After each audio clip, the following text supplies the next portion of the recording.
can I add my point of clarification also? Sure. মাননীয় সদস্য যেটা বলতে চেয়েছে যে নেশা কারবারি বাড়িতে তল্লাশি করে পিস্তল উদ্ধার করেছে। And Honorable Chief Minister has replied, 8 persons have been arrested. একদম clear. He wanted to know, এটা হচ্ছে মানুষ কমপ্লেন করেছে তারপরে অ্যারেস্টটা হয়েছে।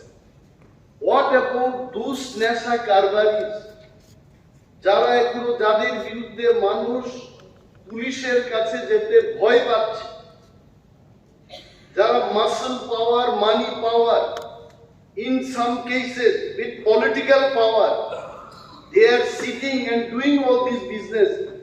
ওই সমস্ত লোকদেরকে সরকার গ্রেফতার করবে কিনা, I think this is what this question is all about. কারণ আমি কমপ্লেন করব তারপরে অ্যারেস্ট হবে, but what about those people যাদের বিরুদ্ধে এখনো কমপ্লেন নেই? We don't want to know. This is one. This is one. Second point of clarification হচ্ছে এই যে নেশাগ্রস্ত যুবক দিন কি দিন বৃদ্ধি পাচ্ছে, এটাকে বন্ধ করার সরকারের কি পদক্ষেপ আছে এটা আমরা জানতে চাই। Thank you.